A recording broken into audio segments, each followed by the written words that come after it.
Hello दोस्तों, नमस्कार। स्वागत है आप सभी का एजुकेशन मंत्रा में। दोस्तों, विगत दिनों आपको बेसिक शिक्षा मंत्री जी की विभिन्न आला अधिकारियों के साथ मीटिंग की सूचना उपलब्ध करवाई गई थी।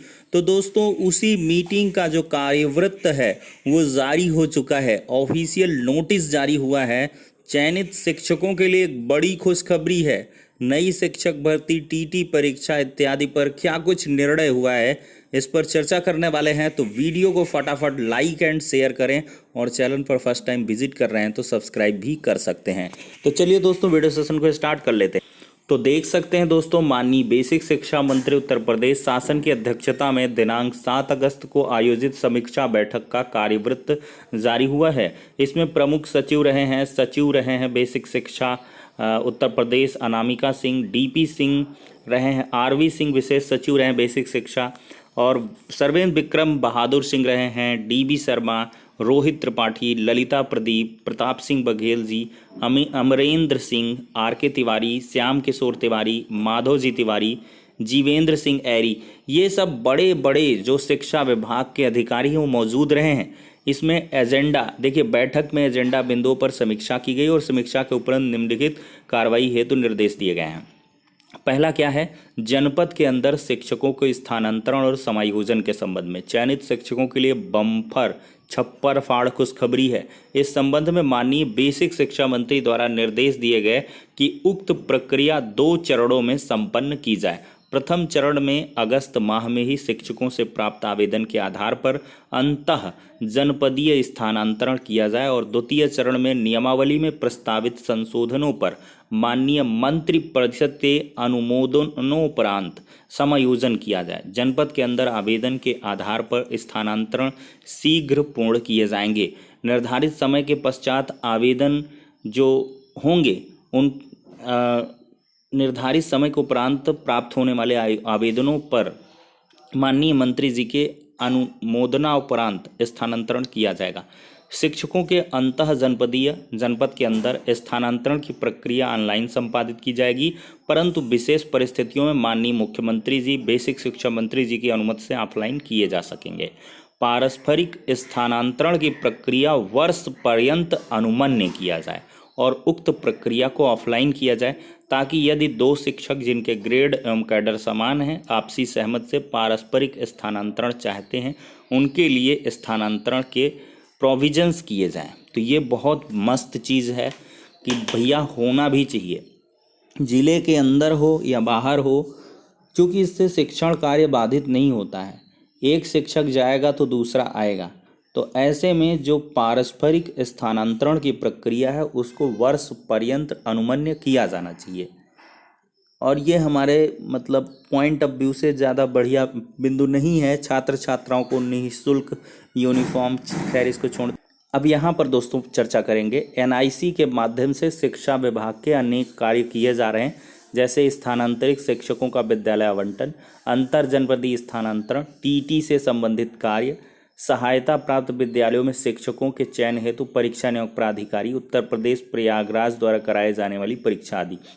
उक्त कार्यों के त्वरित शीघ्र निष्पादन हेतु एनआईसी के उच्चाधिकारियों के साथ बैठक कर प्रक्रिया तथा समय सारणी निर्धारित की जाए। तो दोस्तों, यहाँ पर टीटी और एडेड जूनियर शिक्षक भर्ती के बारे में आदेश आ चुका है कि उक्त कार्य त्वरित शीघ्र निष्पादन हेतु एनआईसी के उच्च अधिकारियों के साथ बैठक करके प्रक्रिया तथा समय सारणी निर्धारित की जाए। तो दोस्तों, इसके लिए आपको जल्द ही जो आदेश है वो देखने के लिए मिल सकता है, लेकिन यहाँ पर जब तक प्रपोजल नहीं भेजा जाएगा तो ऐसे में चर्चाएं चल रही हैं कि पीएनपी की जो आधिकारिक मीटिंगें हैं वो बेसिक शिक्षा विभाग के अधिकारियों के साथ ही साथ एनआईसी के अधिकारियों के साथ चल रही हैं कि कौन सा प्रेस्क्राइब्ड यहाँ पर शेड्यूल फिक्स किया जाए जो कि बेहतर रहे छात्रों के लिए भी और विभाग के लिए भी।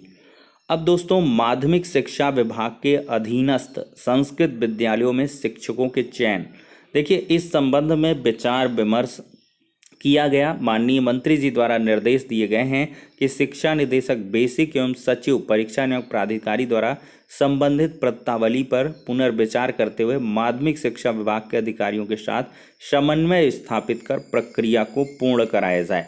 तो माध्यमिक शिक्षा विभाग के अधीनस्थ संस्कृत विद्यालयों में शिक्षकों के चयन के लिए भी यहाँ पर बढ़िया निर्देश दिए जा चुके हैं और परीक्षा नियामक प्राधिकारी का सुदृढ़ीकरण होगा। देखिए, इस हेतु पीएनपी कार्यालय में तकनीकी कर्मचारियों, टेक्निकल इंफ्रास्ट्रक्चर आदि की उपलब्धता के दृष्टिगत एक समेकित प्रस्ताव शासन को उपलब्ध कराने के निर्देश दिए गए, ताकि भविष्य में इस संस्था द्वारा आयोजित कराई जाने वाली परीक्षाओं के सुचारू रूप से संचालन हेतु समुचित व्यवस्था निर्धारित की जाए। टैबलेट क्रय की प्रक्रिया नहीं डिस्कस करेंगे। मृतक आश्रित नियुक्ति पर चर्चा करते हैं। देखिए, इस संबंध में निर्देश दिए गए हैं कि इस पत्रावली से संबंधित जो प्रच्छाएं और आंकड़े शासन स्तर से या माननीय मुख्यमंत्री कार्यालय से चाही गई हैं, उनको तत्काल उपलब्ध कराते हुए पत्रावली शासन के माध्यम से माननीय मुख्यमंत्री जी के निर्णय हेतु प्रस्तुत की जाएं। ये भी अहम बात है। शिक्षकों की पदोन्नति के बारे में क्या कुछ है देख लेते हैं। सचिव उत्तर प्रदेश बेसिक शिक्षा परिषद प्रयागराज द्वारा अवगत कराया गया कि अद्यतन जूनियर हाई स्कूल के शिक्षकों के पदोन्नति से संबंधित वाद लंबित हैं। इस संबंध में मंत्री जी द्वारा निर्देशित किया गया कि प्राथमिक स्तर के सहायक शिक्षकों की पदोन्नति की प्रक्रिया में कोई वाद लंबित नहीं है, तो उनको सबसे पहले प्राथमिक के प्रधानाध्यापक के रूप में पदोन्नत किए जाने का प्रस्ताव तैयार कर उपलब्ध कराया जाए। जूनियर हाई स्कूल के पदोन्नति हेतु लंबित वादों को विभाग की ओर से सघन पैरवी हेतु तत्काल निस्तारित कराया जाए और लंबित पदोन्नति को पूर्ण किया जाए।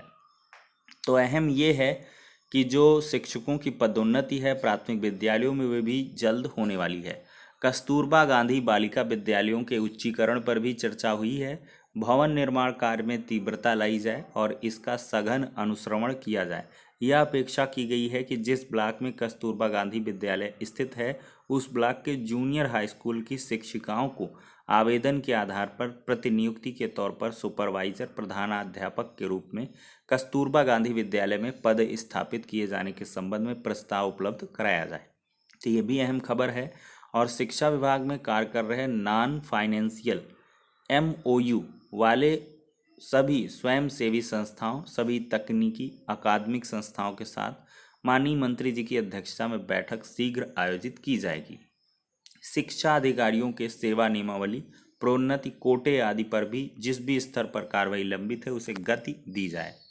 अब दोस्तों, यहाँ पर पाठ्यपुस्तक वितरण का है। कोविड-19 में नियुक्ति प्रदान करना, देयकों का शीघ्र भुगतान सुनिश्चित करने के बारे में भी है, मतलब एरियर वगैरह के बारे में। बेसिक शिक्षा विभाग की उपलब्धियों के संबंधित बुकलेट। देखिए, माननीय मंत्री जी द्वारा अपेक्षा की गई है कि 17 अगस्त से प्रारंभ होने वाले विधानसभा सत्र के पूर्व ही विभाग द्वारा विगत 4 वर्षों की उपलब्धियों की एक बुकलेट तैयार कर विधानसभा के पटल पर सभी माननीय सदस्यों के अवलोकनार्थ उपलब्ध कराई जाएगी। तो दोस्तों, ये अहम और ख़ास बिंदु हो जाते। तो दोस्तों, यहाँ पर TT पर चर्चा हुई है। नई शिक्षक भर्ती संस्कृत विद्यालयों पर चर्चा हुई, लेकिन प्राथमिक शिक्षा विभाग में नई भर्ती पर कोई बात नहीं हुई। एडेड जूनियर शिक्षक भर्ती पर बात हुई है। चयनित शिक्षकों के लिए कई सारी खुशखबरियाँ हैं। अंतः जनपदीय तबादला, पारस्परिक स्थानांतरण वर्ष भर, और साथ ही साथ जो चयनित पहले के शिक्षक हैं उनके प्रोन्नति के लिए, प्रधानाध्यापक के लिए, ये सारी की सारी दोस्तों यहाँ पर चर्चाएं हुई हैं। तो फिलहाल के लिए ये एक अहम अपडेट है। नेक्स्ट वीडियो में मिलते हैं।